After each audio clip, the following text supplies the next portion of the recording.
Hello everyone, welcome back to Abroad Talk Show with Noreen. And today I have a very special guest with me. Let's welcome Mr. Willjavian Dawson, International Admissions Counselor of State University of New York. So welcome to Study Square. Hello everyone. Alright, so is it your first time here in Nepal? This is my first time in Nepal. Okay, so how's it been till now? Have you got to try any Nepali cuisines? Did you get to explore any tourist spots? How's it going? So I actually just got here yesterday. Oh, okay. My flight came in probably about 7 p.m.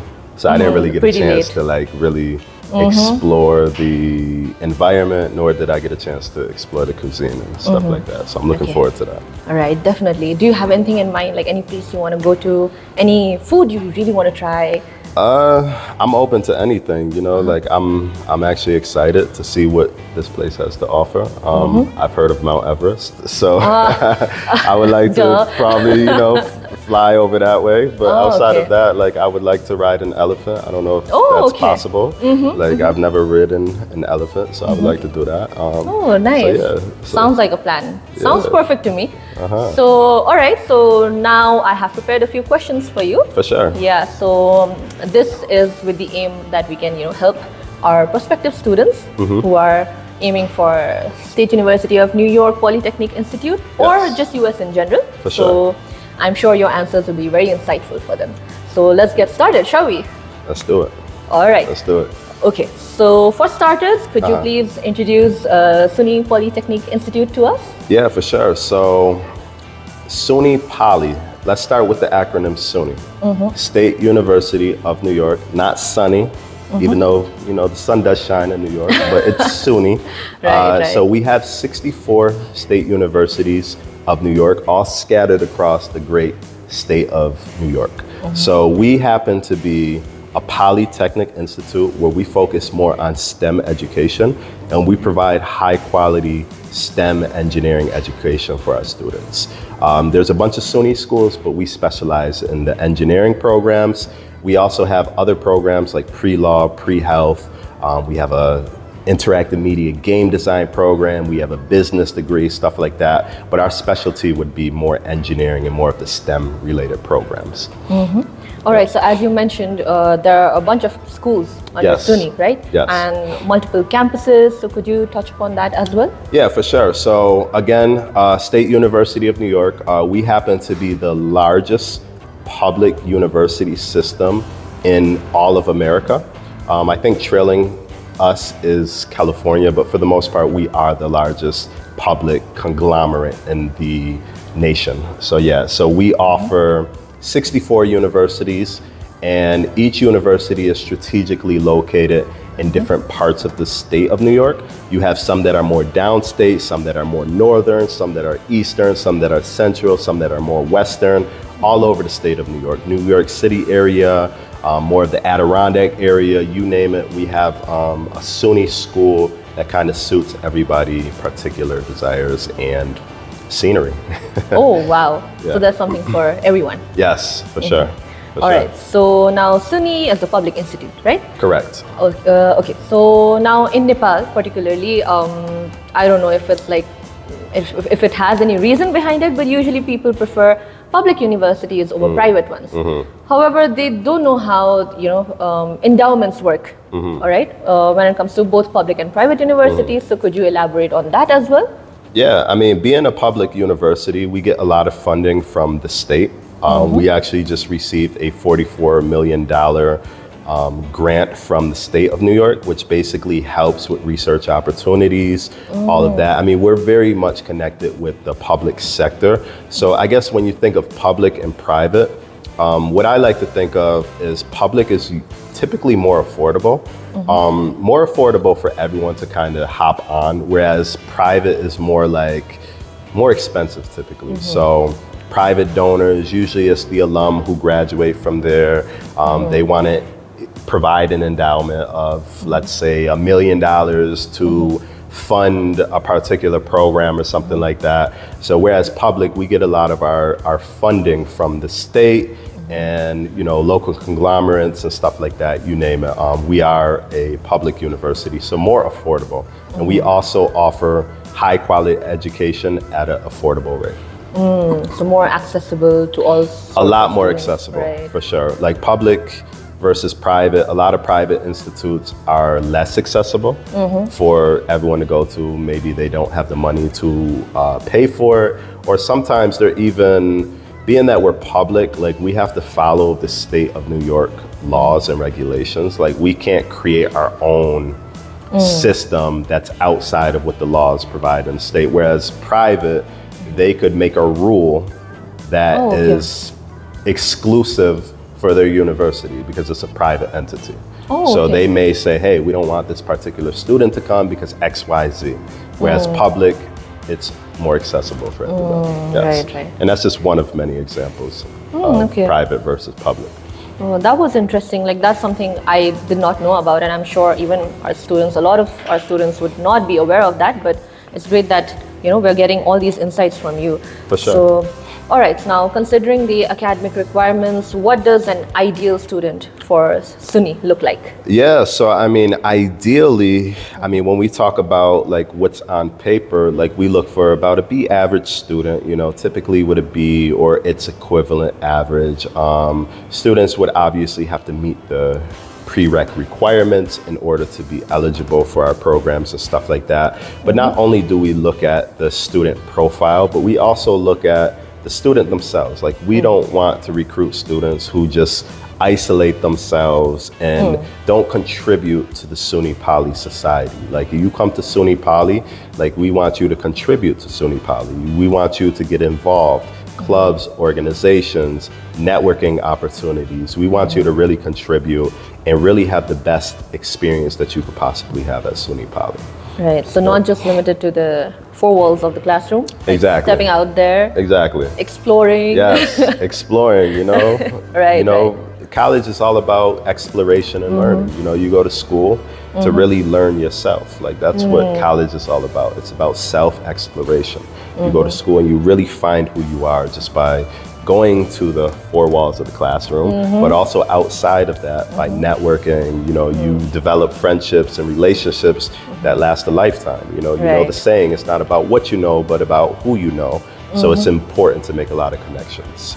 Right. There you have it, students. So, you should always be open to exploring, right? For sure. And stepping out of your comfort zone. Oh, yes. Right? Step out of that comfort zone. That's where growth is. Right. All right, so coming to the application fee, is there any for international students? Yes, so we have a general application fee for both domestic and international students. At the undergraduate level, it's $50. At the graduate level, it's $60. All right, and how about I-20 deposit? Yep. How much is that? And is it refundable? Good question. So yes, so let's start with the I-20 deposit. So let's say a student applies, they get their acceptance letter, they're all happy and all of that stuff, and now they commit to SUNY Poly. So now you would have to pay a $250 tuition deposit fee. And that's not like an additional fee that just, comes out of whatever, but this is actually going towards your tuition and stuff like that. That's basically letting us know that you're serious about SUNY Poly, and that's gonna go towards your overall tuition. So it's not an additional cost. So once you pay that, that would go towards your tuition. And then after that, we would soon after issue an I-20. And for refunds, it is refundable on the strength of, let's say, God forbid, a student's visa was denied. Then they would let us know, they would provide proof of this visa denial, and then we would issue a refund for the deposit. So 100% refundable? Yes, the $250 is refundable.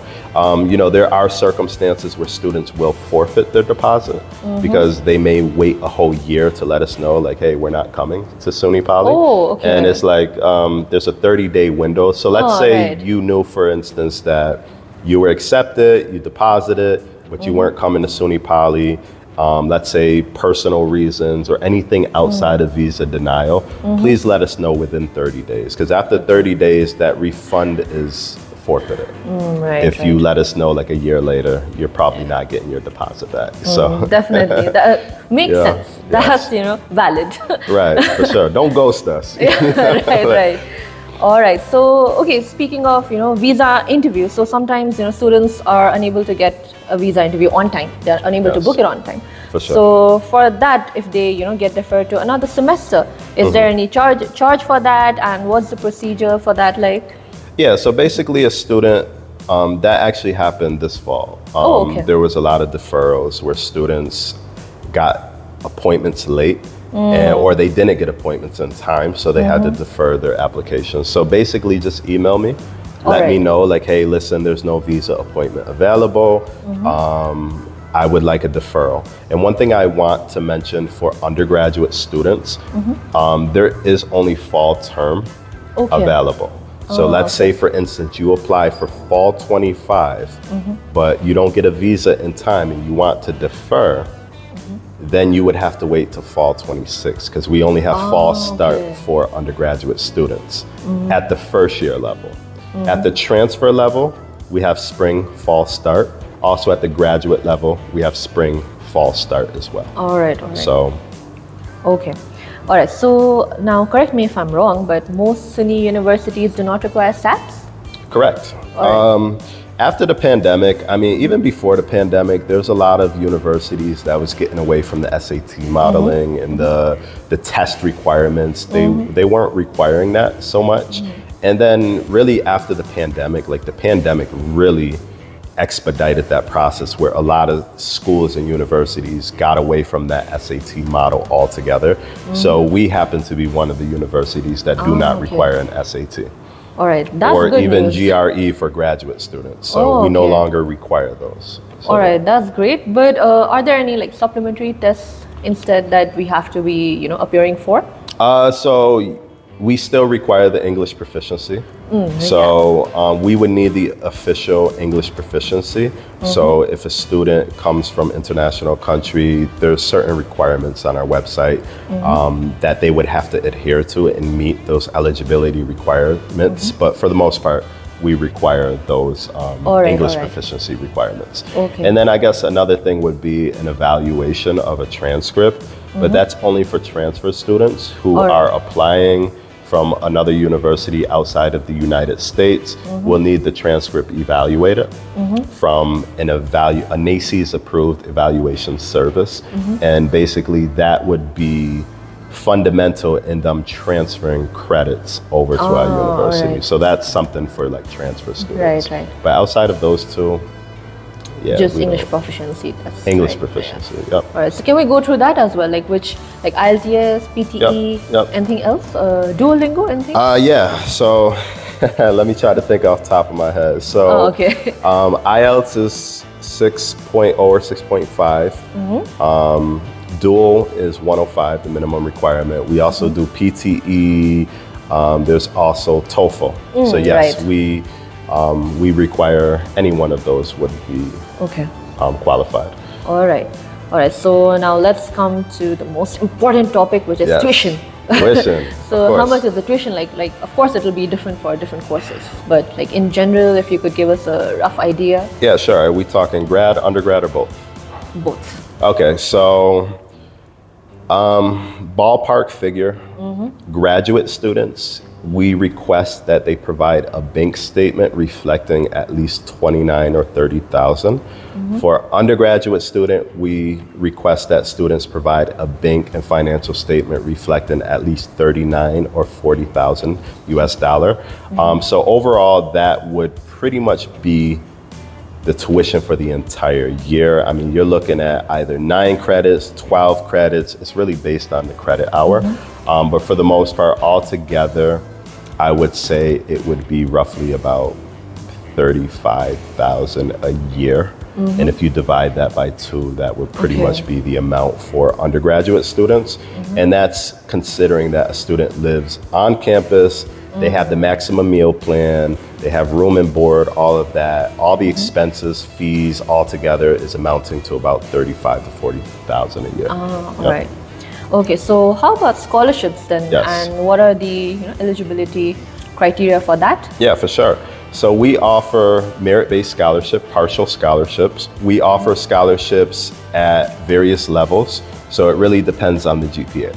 So the higher the amount of your GPA, Right. the higher the amount of the scholarship. And last year we were awarding scholarships at the undergraduate level up to 8K or 8,000 per year, a total of 4 years. So you're looking at about 32,000 for the course of your studies at SUNY Poly. And then you have 7,000, 6,000, 3,500. There's different tiers, but it depends on Merit. GPA Yeah. and academic merit. At the graduate level, we offer scholarships ranging from 5,000 all the way up to 9,000. And again, it's merit-based, so it depends on GPA. The higher the amount of the GPA, the higher the amount of the scholarship. 90% or higher GPA, you're looking at like a $9,000 scholarship. And that's at the graduate level, it's broken up into 2 semesters. And you get, let's say it's 9,000. My math is horrible. I should have picked 8,000, but that's 4,500 Right. per semester, Right. up to a maximum of 2 semesters. And then 8,000 would be 4,000 per semester, up to a maximum of 2 semesters. And most graduate students graduate within a year and a half versus 2 years. So Oh, okay. 3 semesters. Yeah. All right. Okay, so now moving on, what are some popular courses at SUNY, especially among South Asian students? Yeah, for you sure. could let us know. So, being that we are a STEM university, we Right. have a big population of students from India, Nepal, okay. South Asia, stuff like that. Our biggest program was at one point computer science at the graduate level, even at the undergraduate level. But I think now data science is such an emerging field right. where a lot of students are now getting involved in our data science analytics program. And then we also have cybersecurity, which is a very great program too. But I think out of those 3 master's programs, computer science is the most popular. Oh, and at the still. Okay. computer science, but data science is catching up. And I right. think in the next year, data science is going to surpass right, computer science, especially with the trend of AI and all of the way the world is going with data science and Yeah. artificial intelligence, all of that. Yeah, So, definitely. That's a very future-proof course, so Yeah, it makes sense for if sure. students are opting for that. Oh yeah, for sure. Right. So now, how about placements and internships, and how can students apply for those? Yeah, so really, as I mentioned, it's not about what you know, but about who you know. So that's very important. That's the first key factor. You're going to want to really network with faculty, with staff, with your ISS office, which is International Student Service Office, your career service office, also different departments on campus. So I think a student has a lot of leverage once they actually get to campus versus trying to inquire about job opportunities off campus. Like for instance, I had an international student that actually came for a grad program. He came to campus. He was in New York State. He went to New York City, did all the touristy stuff. He came up to visit SUNY Poly because that was a school he applied to. So he came, I gave him a tour of campus. As I was giving him a tour, we went to one of the labs on campus, and there was a faculty in the labs that just started talking to us.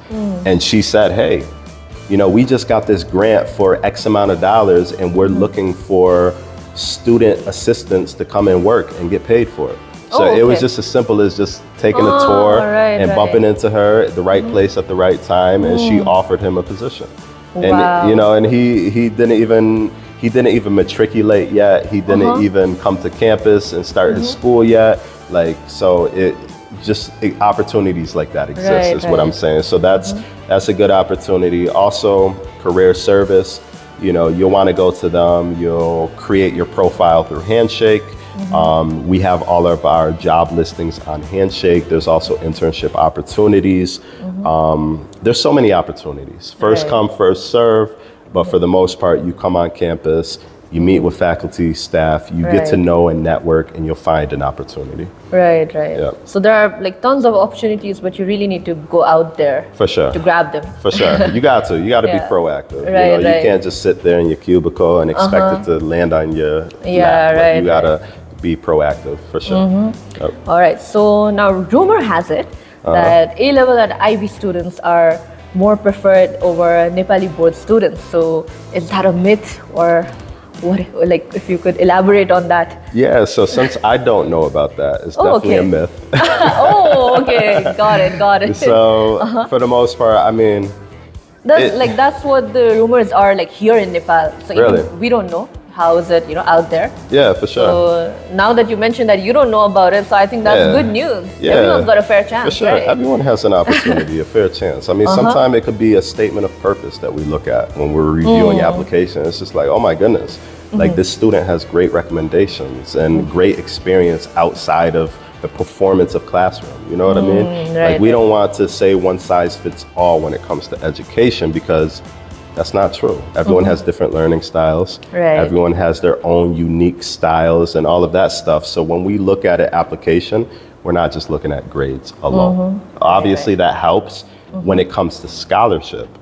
But when it comes to opportunity, I mean, let me use myself as an example. I wasn't the greatest student on earth. But I've become successful. You know what I'm saying? So, I probably skated through college, Right. but for the most part, like I became successful. So it's really about networking. It's about really finding yourself and about exploring different opportunities and stuff like that. Right. All right, so since staying on that topic, what's the graduate employability rate like, and maybe a rough idea about the median salary as well? Yeah, for sure. So I'll start with the median salary. I mean, the average salary is easily starting at 75,000 US dollars. Like that's the average salary. Like these students come out of curriculum, automatic. Like there's some students that even have job opportunities before they graduate. Oh, wow. And they have these great opportunities. And being like STEM is like the wave of the world. So a lot of tech companies provide higher salaries. So that in itself is automatic plus. And what was the other part to that question? Graduate employability rate. Yeah, so I like to say 80-20. 80% of our students graduate and they find employment within their first 6 months to a year. And the other 20%, they typically go off to higher education and stuff like that. They'll probably continue their education in different fields or different studies and higher education. So yeah. All right. Okay, so I think you had mentioned in one of the previous questions that SUNY offers on-campus housing, right? Yes. Okay, so how's that about? Like, how do we apply for that? And if not on-campus housing, are there any student support services that can help students look for housing nearby? Yeah, for sure. So I'll answer both of those. Yeah. So for the most part, we have 4 dorms on campus. First year students are required to live on campus for their first 2 years. So let's say, they're straight out of high school, secondary school, they come to the US, 17, 18 years old. Like we don't want to just have them on their own. So they live on campus, So that's for both international and domestic, or both? Just, okay. Yep. So both. So yeah, first year students, even domestically, are required to live on campus if they live outside of a 30-mile radius. And I'm terrible with metrics, so I don't know how many kilometers that is, but for the most part, 30 miles. Right. If they live outside of that radius, they're required to live on campus for their first 2 years. After that, they can live off campus. And living on campus, you have dorms. We have 4 res halls. For the most part, we have 1 res hall that's exclusive to first year students. Then we have another res hall that was recently built during the pandemic in 2020, very modern. So yeah, we have 4 of them total, but we have housing for all 4 years if a student chooses to live on campus for all 4 years, and then we have those accommodations as well. And then for graduate students, majority of our graduate students opt to live off campus, because they don't have to live on campus. Right. So a lot of times they live off campus. And as far as the sources and resources that we have available for students to find housing and stuff like that, like I'm very laid back. Like I use WhatsApp, I actually have a group of alum students who graduated who created a WhatsApp group. And basically any student who's applying, looking for housing, I'll add them to the group and they could connect with their peers and stuff like that. And there's a big community in the city of Utica. So a lot of times they'll actually meet them, they'll drive to them, meet them, and they'll usher them into their community and welcome them. And then they'll provide different housing opportunities. Like, hey, you know, there's this house. They provide like landlord listings, all of that stuff. Sometimes they'll be like, hey, I have accommodation for 1 or 2 females or a male, or, you know, very specific accommodations. Right. And sometimes it's just general accommodations, but they'll list it there.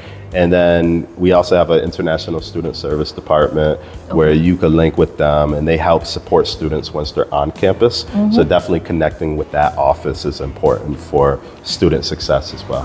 Right. Yep. So yeah, I think that's really nice, like especially for the first year students that Yeah. you require them to be on campus. Yeah, for sure. Like as international parents, especially like here in Nepal, they're like very worried about their students' safety, right? Because like we're always like cooped up in our houses. Our parents are always worried about us. So I think that's a relief for them, like knowing that SUNY makes it compulsory for first year students to be on campus. sure. So yeah, that sounds really good. For sure. Now, okay, so that said, what's the difference between downstate and upstate New York? In terms of cost of living, safety, how's it like? Yeah, for sure. It's funny, I laugh because people from New York City area, like, they have this this pride about being from New York City. Like, so anything outside of New York City is considered not one of them.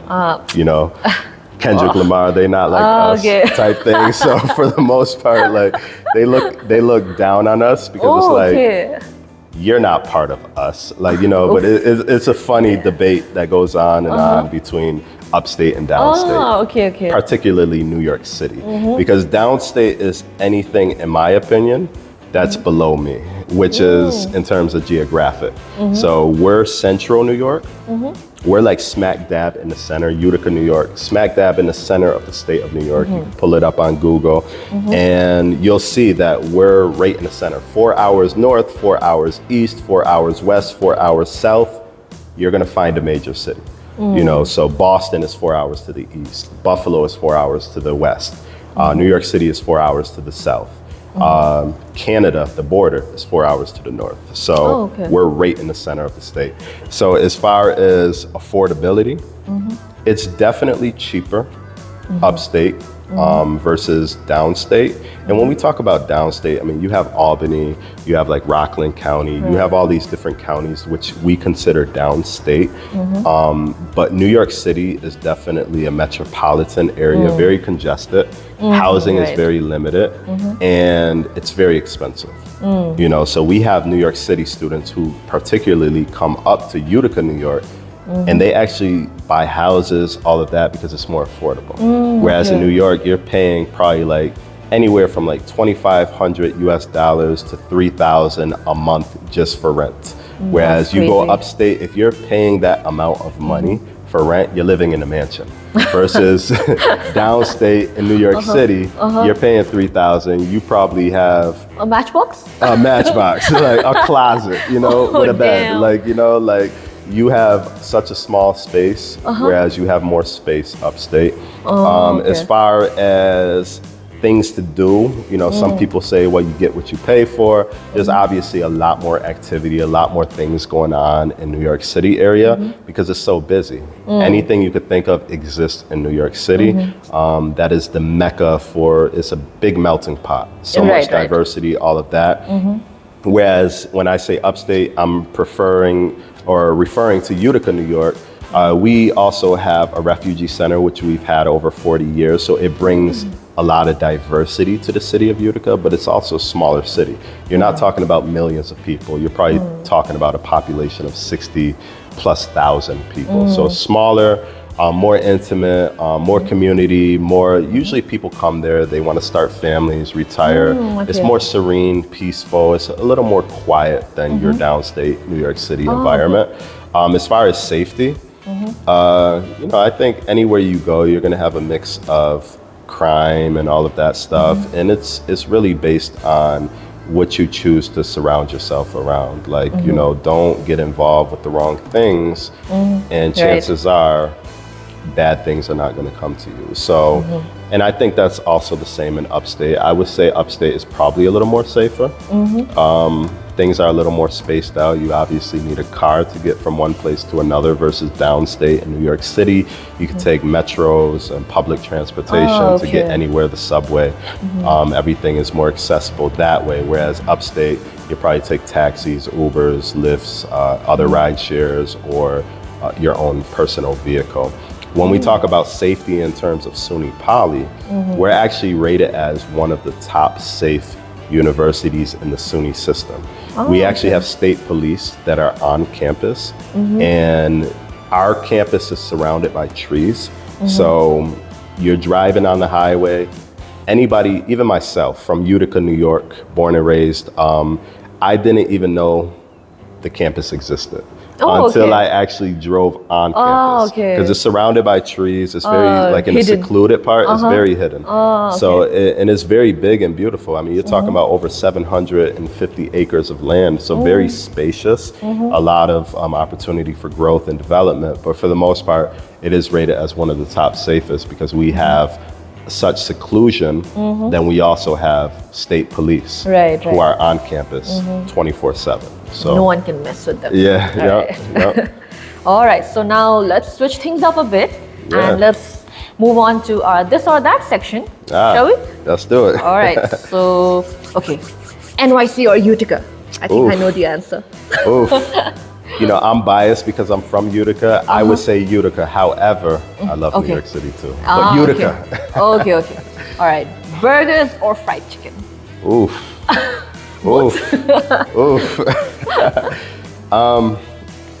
I'm gonna have to go with my burgers. Burgers, give me a nice greasy burger. Oh, wow. All right, so can we have some restaurant recommendations as well, like around campus for burgers? Greasy burgers.